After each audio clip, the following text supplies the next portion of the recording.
기독교 강요 제2권 제6장 타락한 인간은 마땅히 그리스도 안에서 구속을 구해야 함. 타락한 인간과 중보자의 필연성 1절부터 2절 1절 타락한 인간과 그리스도로 말미암는 구원. 인류 전체가 아담 안에서 망하였고 그리하여 앞에서 이미 살핀 대로 우리가 최초에 부여받은 그 탁월함과 고귀함이 우리에게 아무런 유익이 되지 못하고 오히려 우리에게 크나큰 수치가 되어버렸다. 그러나 하나님께서는 죄로 말미암아 타락하고 부패한 사람들을 자기의 지으신 것으로 인정하시지 않고 그의 독생자를 통하여 구속주로 나타나셨다. 우리가 생명에서 사망 속으로 타락하였으므로 믿음이 뒤따라와서 그리스도 안에서 성부 하나님을 우리에게 제시해 주기 전에는 우리가 앞에서 논의한 바 있는 창조주 하나님을 아는 지식 전체가 쓸모없게 되어버렸다. 우주의 체계가 우리에게 학교가 되어 거기서 경건을 배우고 거기서부터 영생과 완전한 복락으로 옮아가는 것이 본래의 정상적인 과정이었다. 그러나 사람이 반역한 이후 우리의 눈이 어디를 바라보든 하나님의 저주를 접하게 되고 말았다. 이러한 저주는 우리의 잘못으로 인하여 무죄한 다른 피조물들에게도 임하게 되었고 우리의 영혼은 이로 말미암아 절망에 빠지게 되었다. 하나님께서 여러 가지 방식으로 우리에게 자신의 아버지다우신 사랑을 드러내고자 하시더라도 우주를 바라보는 것으로는 그가 아버지이시라는 것조차도 생각할 수가 없게 된 것이다. 오히려 양심이 속에서 우리를 압박하고 하나님께서 우리를 버리시고 그의 자녀로 인정하지 않으시는 데에 대한 정당한 원인을 우리의 죄 속에서 보게 하는 것이다. 또한 우리의 지성이 눈이 멀어서 무엇이 참인지를 자각하지 못하므로 무디어지고 은혜를 감사할 줄 모르는 처지가 되어버렸다. 그리고 우리의 모든 감각이 악해져서 사악하게도 하나님의 영광을 가로채기까지 하는 상태가 되어버린 것이다. 그렇기 때문에 우리는 다음과 같은 바울의 진술에 귀를 기울이지 않을 수가 없다. 하나님의 지혜에 있어서는 이 세상이 자기 지혜로 하나님을 알지 못하므로 하나님께서 전도에 미련한 것으로 믿는 자들을 구원하시기를 기뻐하셨도다. 고린도전서 1장 21절. 무수한 이적들로 가득 차 있는 하늘과 땅이라는 이 장엄한 극장을 바울은 하나님의 지혜라 부르고 있다. 우리는 그것을 잘 바라보아서 지혜를 얻어 하나님을 알게 되었어야 마땅했다. 그러나 그것을 통해서 별로 유익을 얻지 못하게 되었기 때문에 하나님께서는 그리스도를 믿는 믿음으로 우리를 부르시는데 그것이 어리석어 보이기 때문에 불신자들은 이를 멸시하는 것이다.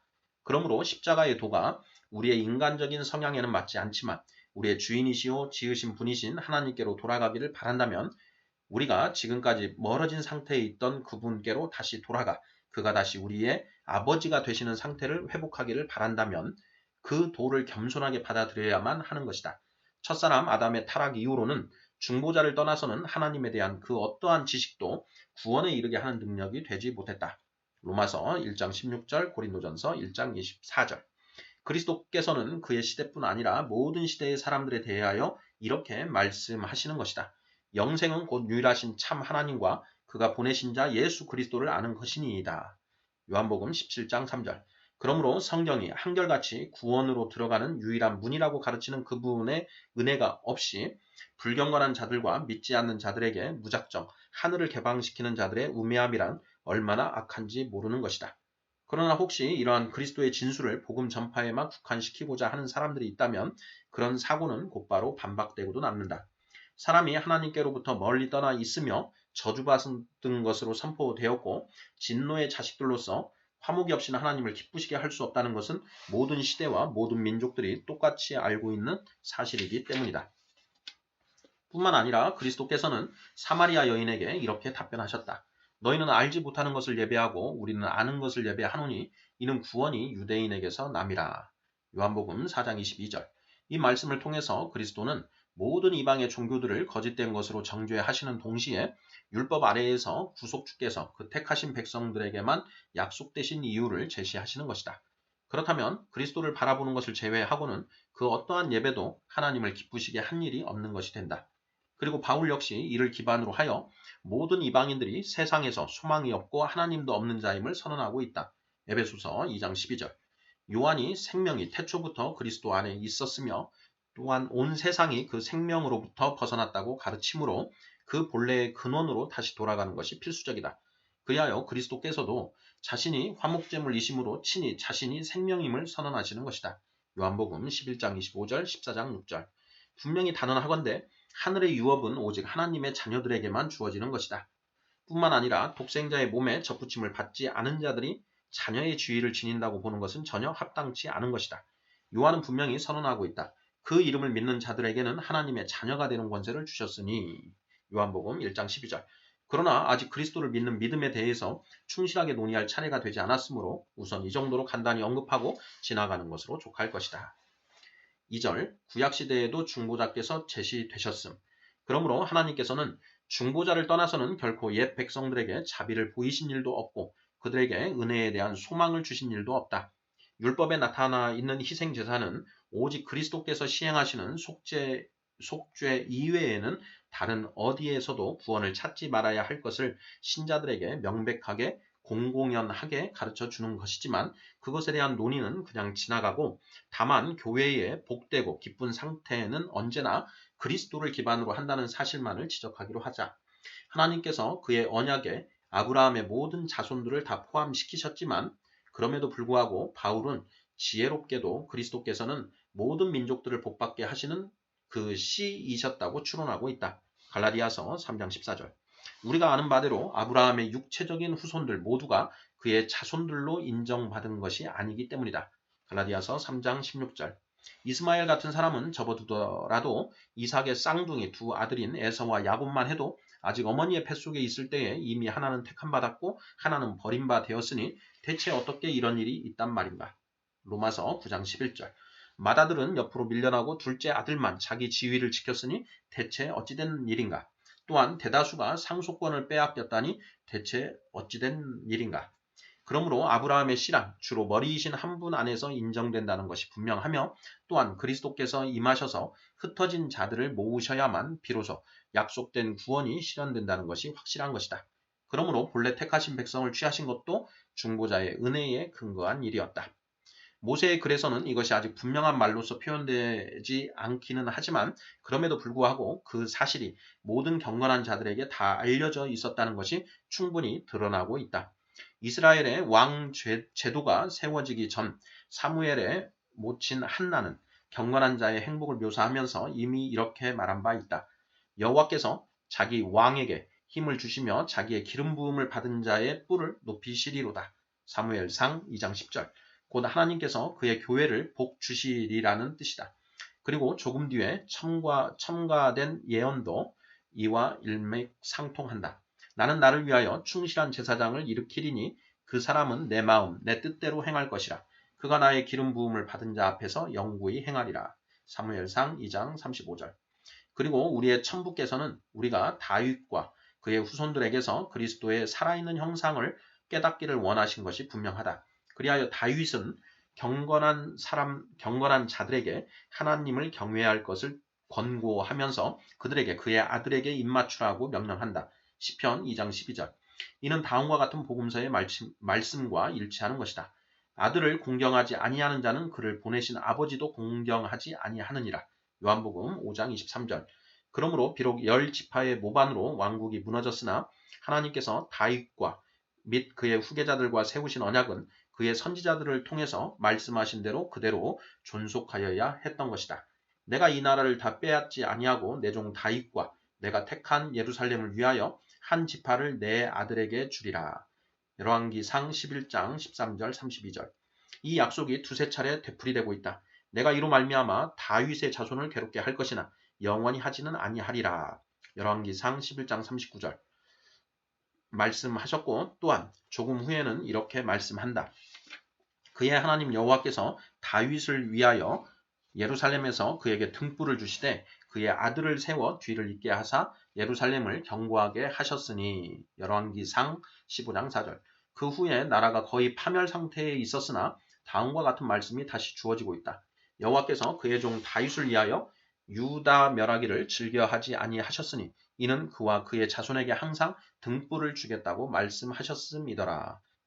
열왕기하 8장 19절.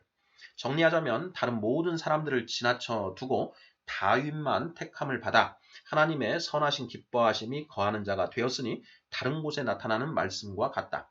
하나님이 실로의 성막을 떠나시고 요셉의 장막을 버리시며 에브라임 지파를 택하지 아니하시고 오직 유다 지파와 그가 사랑하시는 시온산을 택하시며 그의 종 다윗을 택하시되 양의 무리에서 취하시며 그의 백성이 야곱, 그의 소유인 이스라엘을 기르게 하셨더니 결론으로 말하자면 하나님께서는 그의 교회의 건전함과 안전이 그 머리에 의존하도록 그렇게 보존하기를 바라신 것이다. 그러므로 다윗은 이렇게 선언한다. 여호와는 그 백성의 힘이시요 그의 기름 부음 받은 자의 구원의 요새이시로다. 그리고 곧바로 주의 백성을 구원하시며 주의 산업에 복을 주소서라고 강구하는데 이는 곧 교회의 상태가 그리스도의 권위와 불가분리의 끈으로 연결되어 있음을 의미한다. 또 다른 구절 역시 동일한 사상을 표현해주고 있다. 여호와여 왕을 구원하소서 우리가 부를 때에 우리에게 응답하소서 시편 20편 9절. 이 말씀을 통해서 그는 신자들이 왕의 보호하심 아래 숨어 있다는 확신을 갖고서 하나님의 도우심을 피난처로 삼아왔음을 가르치고 있는 것이다. 다른 시편에서도 이 점이 암시되고 있다.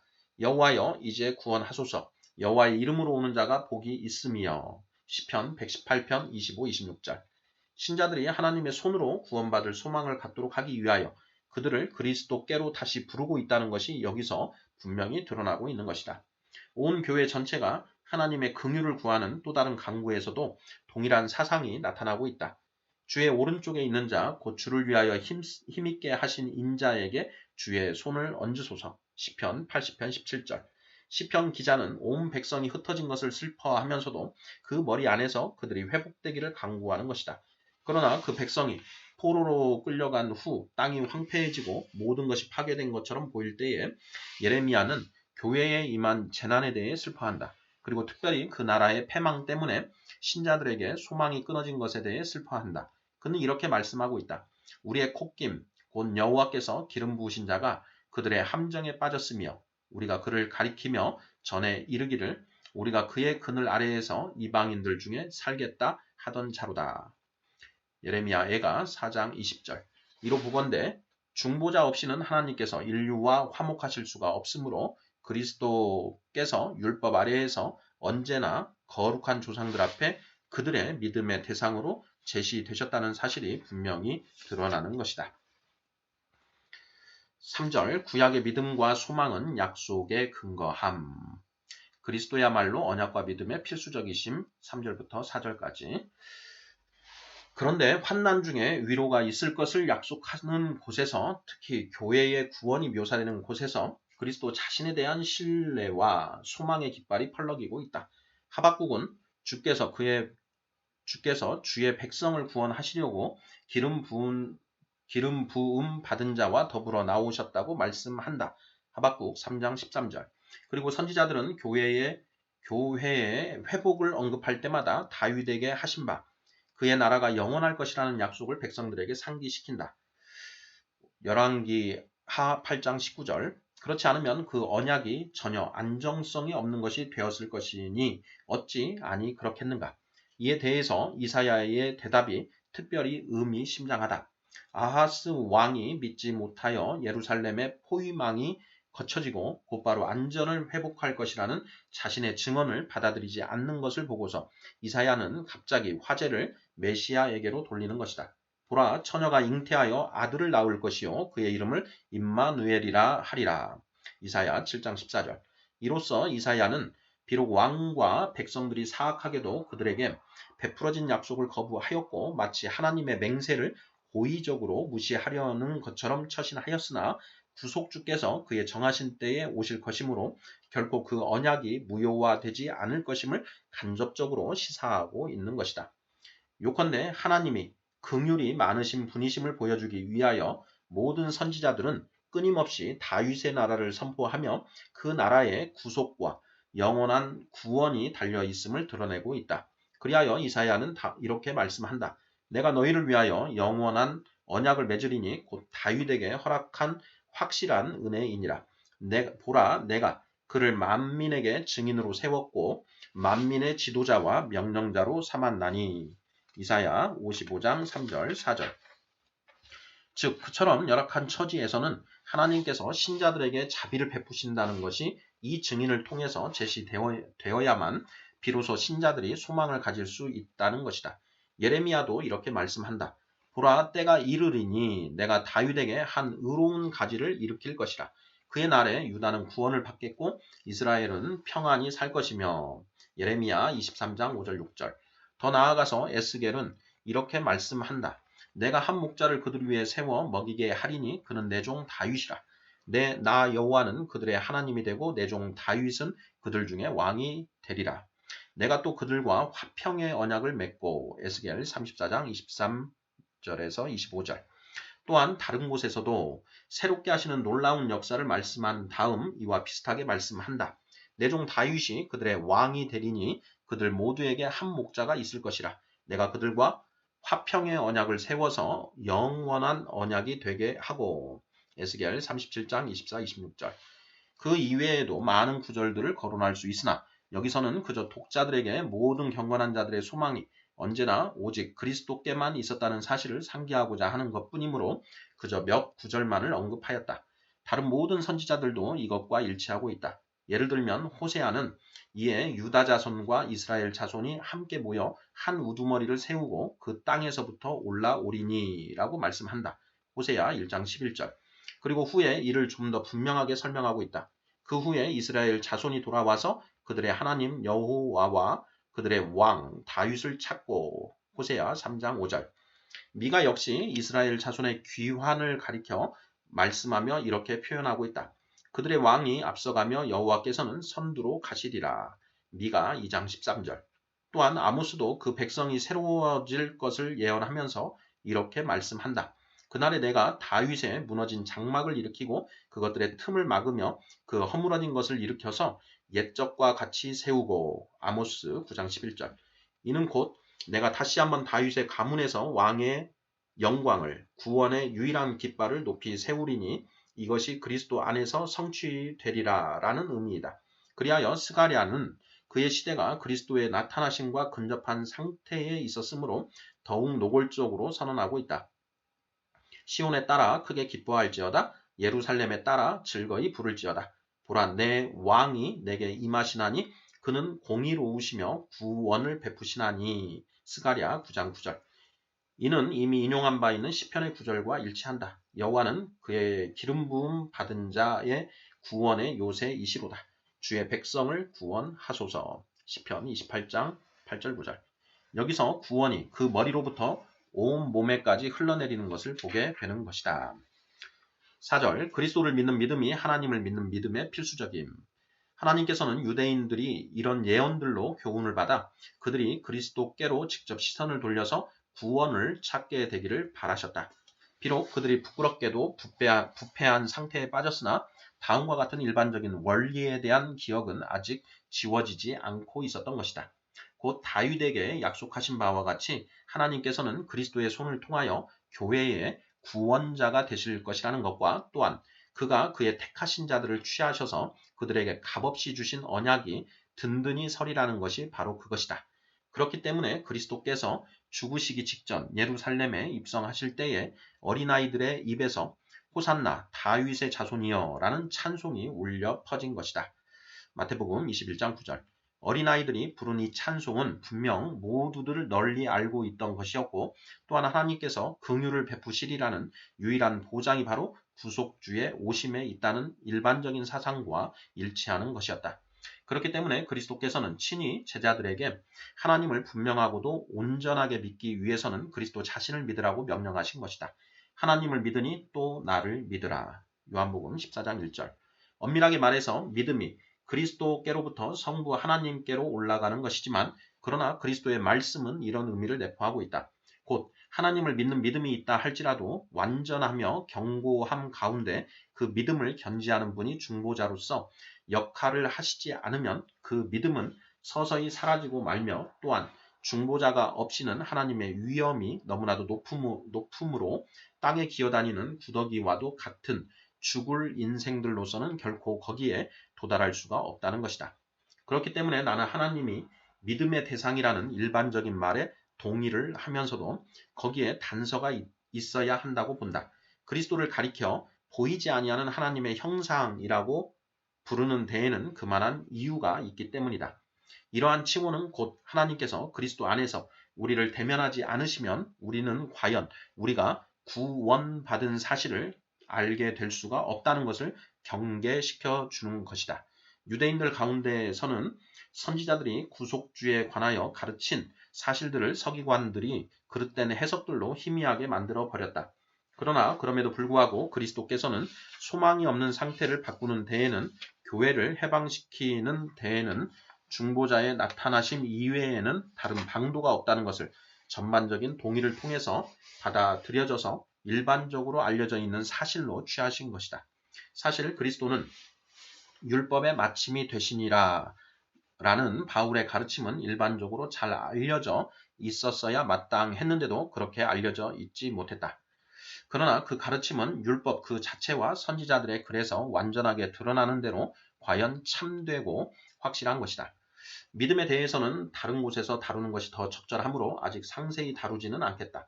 독자들은 다만 다음과 같은 한 가지 점에 대해서 동의하기를 바란다. 곧 경건으로 향하는 첫걸음은 바로 하나님이 우리의 아버지가 되셔서 그의 나라의 영원한 기업에 이르도록 우리를 모아 들이시기까지 우리를 돌아보시고 다스리시고 양육하신다는 것을 인식하는 데 있다는 것이 그것이다.